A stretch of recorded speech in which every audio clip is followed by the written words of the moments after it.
নমস্কার, ফিরে আসলাম নতুন একটা পর্বে নতুন একটি রেসিপি নিয়ে। আজকে আমি করে দেখাবো পালং শাক আর দেশি জ্যান্ত কাতলা মাছ দিয়ে দুর্দান্ত স্বাদের ও স্বাস্থ্যকর একটি ঝোল রেসিপি। এই রেসিপিটি যদি এইভাবে করেন চিকেন মাটনের স্বাদকেও হার মানাবে, আর রেসিপিটি কিন্তু খুবই স্বাস্থ্যকর। তো চলুন রান্নাটা শুরু করা যাক। তো এখানে আমি একাটি কচি পালং শাক নিয়েছি। তো আমি আমার পরিমাণ অনুযায়ী পালং শাক নিয়েছি। শাকগুলো ভালো করে বেছে কেটে ধুয়ে পরিষ্কার করে নিয়ে ফিরে আসছি। তো দেখুন বন্ধুরা, শাকগুলো কিন্তু ভালো করে কেটে ধুয়ে পরিষ্কার করে নিয়েছি। এখানে দেখুন আমি 3 পিস দেশি জ্যান্ত কাতলা মাছ নিয়েছি, আর এই জ্যান্ত মাছ দিয়েই কিন্তু এই রেসিপিটা ভালো হয়। আপনারা কিন্তু যে কোনো জ্যান্ত মাছ দিয়ে এই রেসিপিটি করতে পারেন। মাছগুলো ভালো করে কেটে ধুয়ে পরিষ্কার করে নিয়েছি, নুন হলুদ দিয়ে দিচ্ছি, দিয়ে ভালো করে মেখে নেব। তো আমি আমার পরিমাণ অনুযায়ী এখানে 3 পিস মাছ নিয়েছি।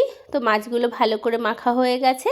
এদিকে ওভেনে কড়াই বসিয়ে দিয়েছি, কড়াইতে দিয়ে দিলাম সর্ষের তেল। আর রান্নাটা বন্ধুরা অবশ্যই সর্ষের তেলে করব। তেলটা ভালো করে গরম করে নিচ্ছি। তো বন্ধুরা, আমার কিন্তু তেলটা ভালো মতো গরম হয়ে গেছে। এবারে নুন হলুদ দিয়ে মেখে রাখা দেশি কাতলা মাছের পিসগুলো একে একে দিয়ে দিচ্ছি। আর মাছগুলো একটু ভালো করে লাল লাল করে ভেজে নেব, তাহলে কিন্তু এই রেসিপিটা ভালো লাগবে।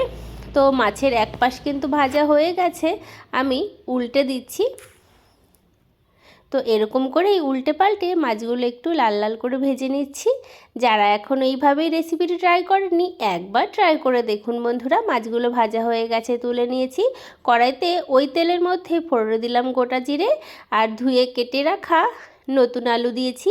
এখন শীতকাল, পালং শাকের সঙ্গে এই নতুন আলুর যুগলবন্দি খেতে কিন্তু ভীষণ ভালো লাগবে। চেরা কয়েকটা কাঁচা লঙ্কা ঝালেই রান্নাটা করছি। আর রান্নায় তেল মশলা খুবই কিন্তু কম, আমি কিন্তু গুঁড়ো কোনো মশলা ব্যবহার করছি না। তো কিছুক্ষণ নাড়াচাড়া করে স্বাদ মতো নুন আর পরিমাণ মতো হলুদ গুঁড়ো দিয়ে আলুর সঙ্গে ভালো করে ভেজে নিচ্ছি। তো এই রেসিপিটা বন্ধুরা ভীষণ ভীষণ ভালো লাগে, মুখে কিন্তু স্বাদ লেগে থাকবে। চিকেন মাটনের কিন্তু প্রয়োজন হবে না এরকম একটি রেসিপি থাকলে। রেসিপিটি প্রচুর স্বাস্থ্যকর।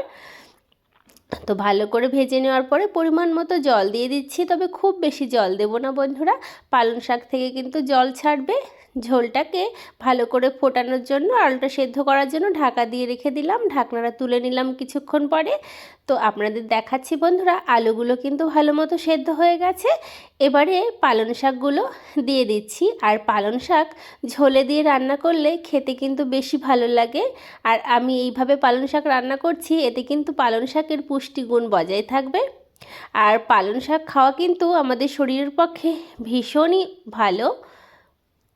তো আমি কিন্তু বন্ধুরা এই রেসিপিটা বাড়িতেই শীতে মাঝে মধ্যেই ট্রাই করি, আপনারাও কিন্তু একবার ট্রাই করে দেখতে পারেন। তো কিছুক্ষণ ঢাকা দিয়ে রেখেছিলাম পালং শাক দিয়ে।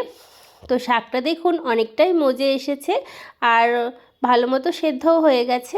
এবারে ভেজে রাখা দেশি কাতলা মাছের পিসগুলো দিয়ে দিচ্ছি। আপনারা কিন্তু এটা চারাপোনা মাছ, বাটা মাছ, যে কোনো মাছ দিয়েই কিন্তু করতে পারেন, ট্যাংরা মাছ। তো আমি এই মাছটাই আজকে পেয়েছি, তো সেই জন্য এই মাছটা দিয়েই করছি। তবে এই মাছ দিয়েও খেতে কিন্তু অসম্ভব সুস্বাদু হয়েছিল।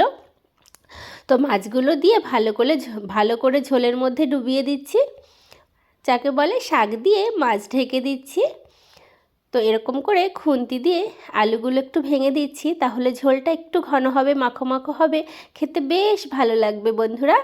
তো আমার এই কাতলা মাছ দিয়ে পালং শাকের ঝোল রেসিপিটি ভালো লাগলে অবশ্যই লাইক, শেয়ার, কমেন্ট, সাবস্ক্রাইব করে পাশের বেল আইকনটা প্রেস করার অনুরোধ রইল বন্ধুরা। আর এই সুস্বাদু ও স্বাস্থ্যকর রেসিপিটা আপনাদের বাড়িতে ট্রাই করার অনুরোধ রইল। অনেকেই হয়তো ভাবতে পারেন যে এই দেশি কাতলা মাছ দিয়ে পালং শাকের ঝোল এটা কি খাওয়া যাবে? একবার আপনারা ট্রাই করে দেখুন, ভালো লাগতে কিন্তু বাধ্য হবে। রোজকার তেল মশলার বাইরে এরকম একটি সুস্বাদু রেসিপি থাকলে আর কিন্তু কিচ্ছু লাগবে না বন্ধুরা। তো দেখুন আমার কিন্তু রান্নাটা অলমোস্ট হয়ে এসেছে। দেখতে কতটা সুন্দর হয়েছে দেখুন বন্ধুরা, ঝোলটাও অনেকটাই টেনে এসেছে। তবে এইটুকু ঝোল থাকলেই যথেষ্ট, আপনারা এর থেকে বেশিও রাখতে পারেন। যেহেতু আমাদের বাড়িতে মানুষ আমরা দুজন, তো এইটুকুই যথেষ্ট আমাদের জন্য। তো এবারে একটা পাত্রে আমি নামিয়ে নিচ্ছি। তো আপনারা দেখলেন রান্নাটা কত তাড়াতাড়ি চটজলদি হয়ে গেল।